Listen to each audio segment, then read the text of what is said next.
अब हम कोशिका की जो संरचना है वो संरचना उसकी क्या है उसकी बात करेंगे। तो कोशिका जो है उसके कोशिकांगों की उपस्थिति के आधार पर, आंतरिक संरचना के आधार पर वो दो प्रकार की होती है। एक है प्रोकैरियोटिक कोशिका और दूसरी है यूकैरियोटिक कोशिका। अब हम प्रोकैरियोटिक कोशिका की बात करेंगे।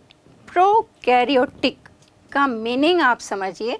प्रो का मतलब होता है प्रिमिटिव एंड कैरियोटिक, कैरियन मतलब न्यूक्लियस, जिसमें प्रिमिटिव टाइप का न्यूक्लियस है, यानी ये सबसे पहले कोशिकाएं हैं जो बनी। तो ये प्रोकैरियोटिक कोशिका जो है और दूसरी यूकैरियोटिक कोशिका जो एडवांस है यानी विकसित कोशिका है, उससे किस तरीके से अलग है उसके बारे में हम चर्चा करेंगे। तो प्रोकैरियोटिक कोशिका जो है, जैसे जीवाणु हैं तो वो प्रोकैरियोटिक कोशिका है।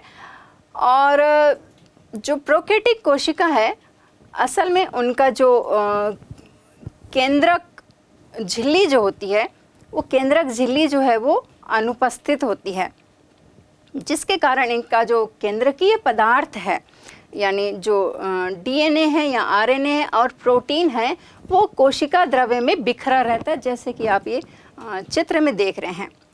और प्रोकैरियोटिक कोशिका की एक और विशेषता है कि इसमें जो प्लाज्मा मेम्ब्रेन है यानी जो कोशिका झिल्ली है उसके चारों ओर जो है एक भित्ति है, यानी ये कोशिका भित्ति है।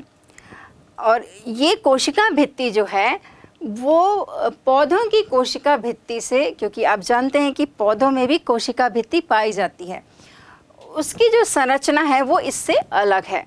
इसकी जो कोशिका भित्ति है वो पेप्टाइडोग्लाइकेन कार्बोहाइड्रेट या प्रोटीन से बनी हुई होती है। और मुख्य बात, प्रोकैरियोटिक कोशिका में जो विकसित अंग हैं, कोशिकांग हैं, यानी कि गोल्जी बॉडी है, लाइसोसोम है, माइटोकॉन्ड्रिया है, ये जो है वो एब्सेंट रहते हैं।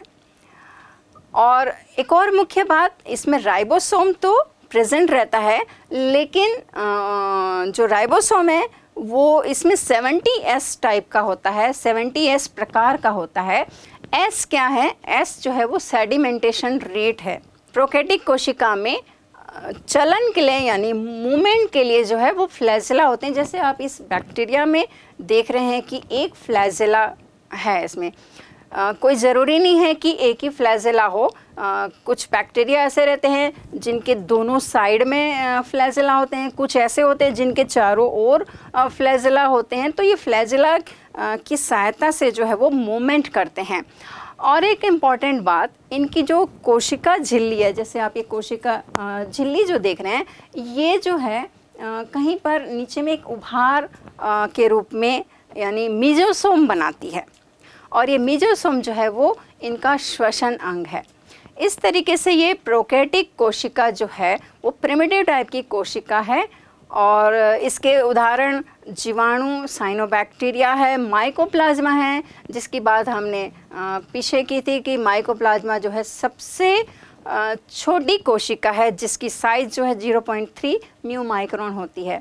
तो वो भी जो एग्जाम्पल है वो इस प्रोकैरियोटिक कोशिका का है।